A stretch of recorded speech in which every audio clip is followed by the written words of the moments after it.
মানিকগঞ্জ শহরে মনে হয় একটাই মেয়ে আছে। কে? পারুল, পারুল আর পারুল। হাসিস না, তোর হাসি দেখলে আমার গা জ্বলে। কেন? তোর এঙ্গেজমেন্টের কথা হচ্ছে, এবারও তুই পালাবি তাই না? তা তো জানি না। শোন, এবারও যদি তুই পালাস তাহলে আব্বা আমাকে বলে দে না তোর জায়গায় আমাকে যেন বিয়ে দিয়ে দেয়। দূর বোকা, ওভাবে হয় নাকি? তাহলে যেভাবে হয় সেভাবে একটু দেখ না, আমি বিয়ে করতে চাই। আচ্ছা ঠিক আছে, আগে আমার বিয়েটা হোক তারপর।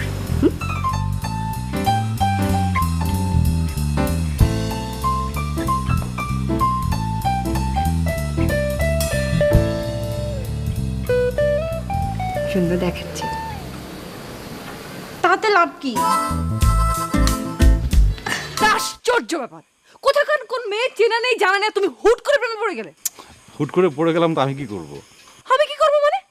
যেই মেয়ে বারবার বিয়ের আসর থেকে পালিয়ে যায়, যার রেপুটেশন নেই, মানে এরকম একটা মেয়ের সাথে? মানে আমি ঠিক জানি না মানে কিভাবে কি হয়ে, মানে আমি আমি আমি তোমাকে বোঝাতে পারবো না। এত বোঝাবুঝি তো কিছু নেই, সব কিছু ভুলে যাও, কালকে সকালবেলা আমার সাথে ঢাকায় যাবে। সম্ভব না অপর্ণা। সম্ভব না? গত 3 বছর তুমি আমার সব কথা শোনোনি? হ্যাঁ শুনেছি। তোমার ভালো ছাড়া খারাপ কখনো হয়েছে? না। তো তো কি? আচ্ছা তোমার প্রবলেমটা কি বলো তো? আমার প্রবলেম কি মানে? তুমি এমন ক্রেজি হয়ে যাচ্ছ কেন? মানে তোর প্রবলেমটা কি? আমি তোমাকে ভালোবাসি। অপর্ণা যাও এখান থেকে।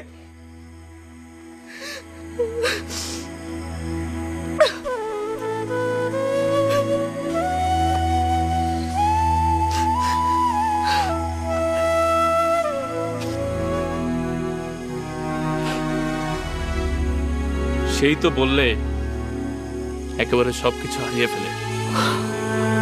আমি ওয়েট করছিলাম, ভেবেছিলাম কথাটা ওর মুখ থেকে শুনবো, তাই কিন্তু যে এতটা অন্ধ, সব কথা বুঝিয়ে না দিলে যে ও বুঝবে না, এটা তো আমি বুঝতে।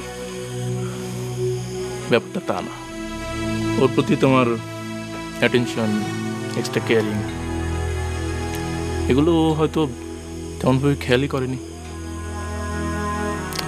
কিছু মানুষ থাকে না, নিজের জগৎ নিয়ে থাকে, আশেপাশে কি ঘটে যাচ্ছে সেটা সে খেয়ালই করে না। এদেরকে ধরে খুব জোরে ঝাঁকি না দিলে এদের হুঁশ হয় না। দেখো কি হয়। ওই মেয়ের তো অভ্যাস আছে, বিয়ের আসর থেকে হয়তো আবার পালিয়ে যাবে, তখন ওর হুঁশ হবে। আমি কাল একবার যাবো পারুলদার বাসায়, অবস্থা বুঝে আসি।